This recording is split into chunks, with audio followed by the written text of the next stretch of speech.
Welcome to another episode of Casual Citizen, an ongoing series about the upcoming first-person MMO Star Citizen by Cloud Imperium Games. I'm your host, Alysianah from the Mystic Worlds Gaming blog.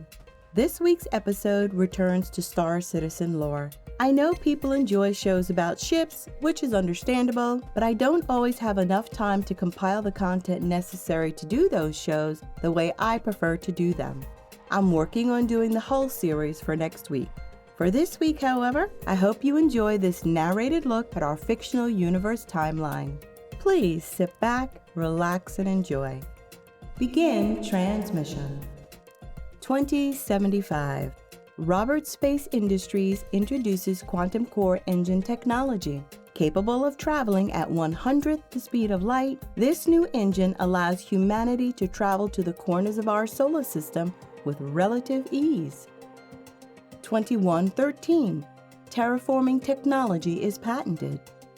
2120. First attempt to terraform Mars begins. 2125. The Mars tragedy. Early attempts at terraforming the planet suffer catastrophic failure. Over 5,000 souls killed when the Atmo collapses. 2140. First commercially available starship. 2157. Mars successfully terraformed. A memorial is built to honor those killed in the Mars tragedy. 2214. New version of the RSI engine is released, allowing travel up to 1/10th the speed of light. More ships are exploring our solar system. 2232. The Artemis is launched. First attempt to have a manned spacecraft fly slow burn to the nearest star system. Captain, crew, and thousands of colonists are placed in stasis for the flight. Ultimately, the ship disappears. 2262. A series of ships inexplicably disappear in the same area of space. Drawing comparisons to the Bermuda Triangle, the government declares the Neso Triangle a no-fly zone. There is much more myth and conjecture about why this happens than there are hard facts. 2271.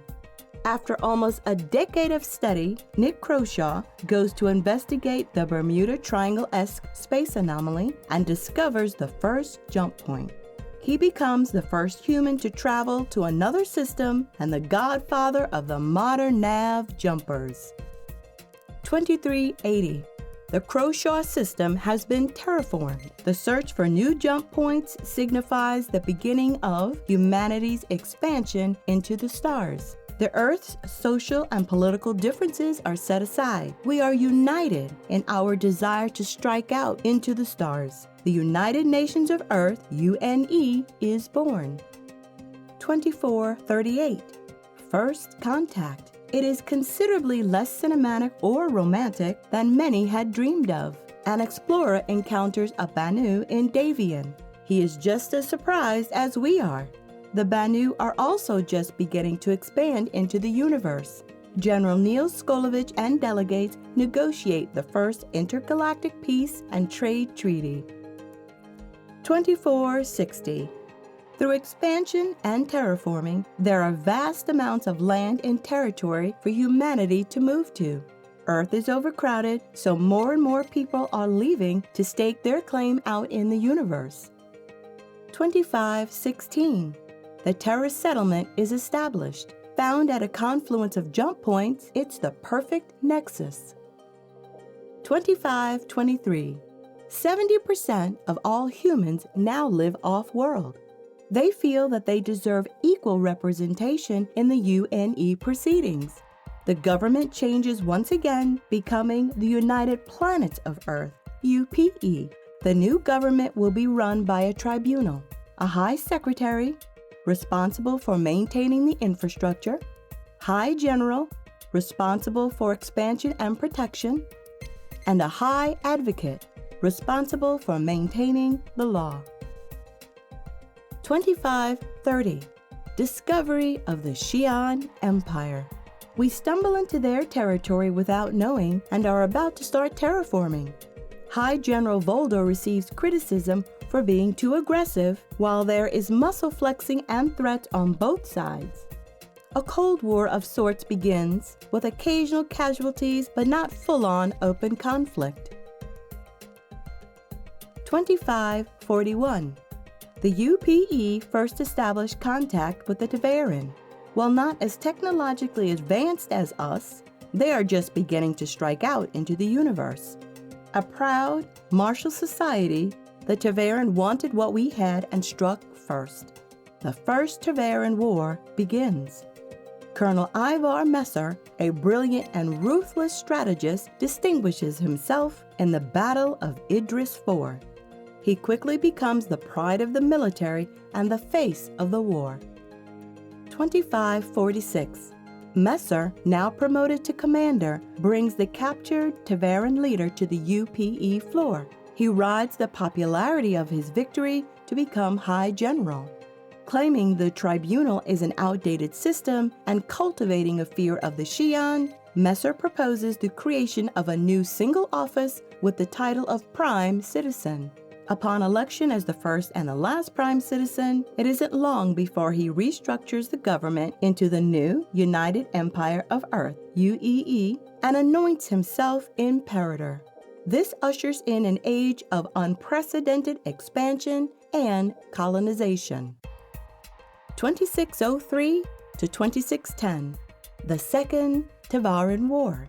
Repopulated after hiding on the fringe, the Ta'veren have spent the last 50 years building their forces for the sole purpose of retaking their home world, Calith, renamed and resettled by the UEE as Elysium 4.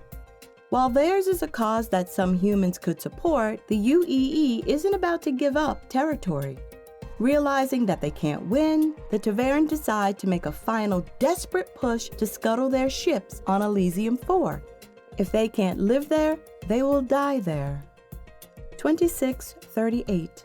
Senator Asan Kirian of Terra publicly decries the pro-military agenda of the UEE and its unconditional support of the military-industrial complex.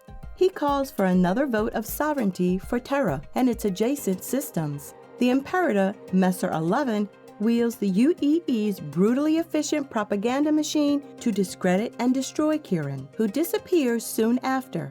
There are rumors that he is murdered, but nothing can be proven. 2681. The Vandal appear. The Vandal, a nomadic leeward race in the west, start raiding our new settlements in the Ta'veren systems and disappearing.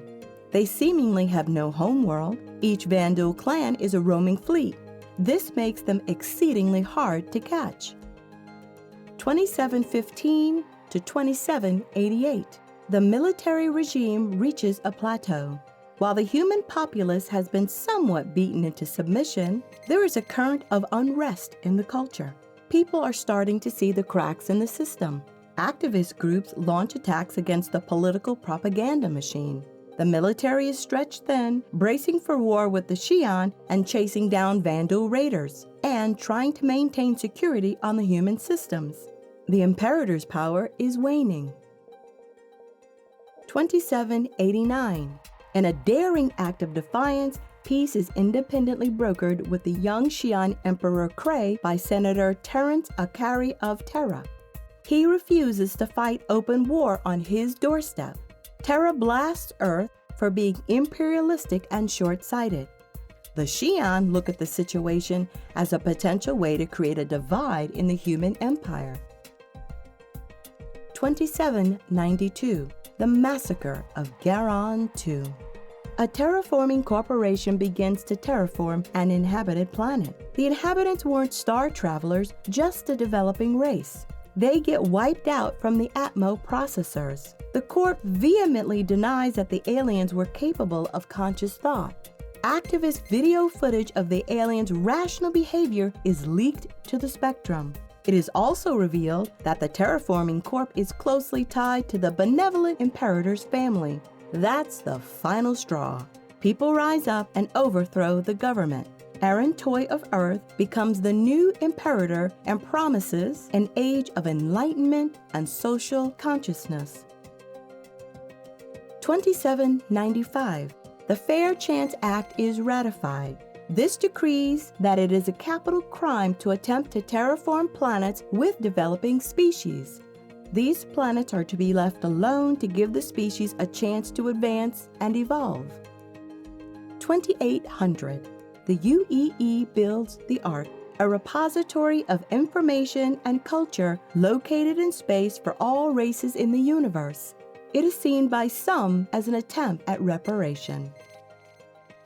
2872. In response to criticism that humanity is only interested in greed and blood, the UEE embarks on its greatest achievement, a synth world. It will convert a lifeless rock into a life-sustaining planet. Construction begins in the Croshaw System.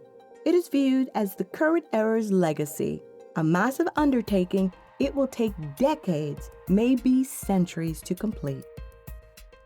2920. The Synth World project is moving slowly, and it's draining the empire economically. This is the point where our reach starts exceeding our grasp. The disparity between the rich and the poor is reaching an all-time divide, and the poor are reacting with greater and greater frustration. Vandal attacks are growing in frequency, and the UEE doesn't seem to be doing a thing about it. 2942. Today. Show notes. This show will contain links to the timeline as provided in the Star Citizen's Writer's Guide. I hope you've enjoyed this episode. If you have, please consider subscribing to my channel and giving this episode a thumbs up. Be kind and fly safe. This is Alysianah signing off until next time. End transmission.